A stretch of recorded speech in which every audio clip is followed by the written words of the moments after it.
ಎಕ್ಸೆಲ್ನಲ್ಲಿ shortcut ಕೀಸ್ನ ಮೂಲಕ ಶೀಟ್ನ insert ಮತ್ತು ರಿಬ್ಬನ್ಸ್ನ hide ಮತ್ತು ಅನ್ಹೈಡ್ ಮಾಡೋದು ಹೇಗೆ?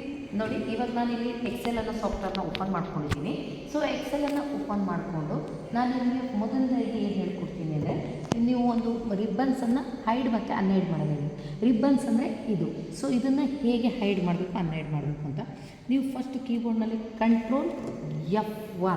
ಕಂಟ್ರೋಲ್ ಹಿಡಿದು F1 ಕೀಯನ್ನು ಪ್ರೆಸ್ ಮಾಡ್ಕೊಳ್ಳಿ. ನೋಡಿ, ಹೈಡ್ ಆಯಿತು. ಸೊ ಅದೇ ಕೀಯನ್ನು ಪ್ರೆಸ್ ಮಾಡೋದ್ರ ಮೂಲಕ ನಿಮಗೆ ಶೋ ಕೂಡ ಆಗುತ್ತೆ. ಹೈಡು, ಶೋ ಅದೇ ಕೀಯನ್ನು ನೀವು ಬಳಸಬೇಕು. ಸೊ ಅದೇ ರೀತಿಯಾಗಿ ನೀವು ಶೀಟನ್ನು ಇನ್ಸರ್ಟ್ ಮಾಡ್ಕೊಳ್ಳೋದ್ರ ಬಗ್ಗೆ ಕೇಳಿದ್ರಿ. ಸೊ ಈಗ ನನಗೆ ಇಲ್ಲಿ ಮೌಸಲ್ಲಿ ಇಟ್ಕೊಂಡು ಇಲ್ಲೆಲ್ಲ ಕ್ಲಿಕ್ ಮಾಡೋದು ಲೇಟ್ ಆಗುತ್ತೆ ಅಂತ ಇದ್ದರೆ, ಶಿಫ್ಟ್ ಇಟ್ಕೊಂಡು ನೀವು F11 ಕೀ ಇದೆ ಕೀಬೋರ್ಡಲ್ಲಿ, ಅದನ್ನು ಪ್ರೆಸ್ ಮಾಡಿದರೆ ಆಯಿತು. ನೋಡಿ, ಶೀಟ್ ಇನ್ಸರ್ಟ್ ಆಗ್ತಾಯಿದೆ. ನೋಡಿ, 8 ಶೀಟ್ ಆಟೋಮೆಟಿಕ್ ಬಂತು. ಸೊ ಈ ರೀತಿಯಾಗಿ ಶೀಟನ್ನು ತೊಗೋಬೋದು.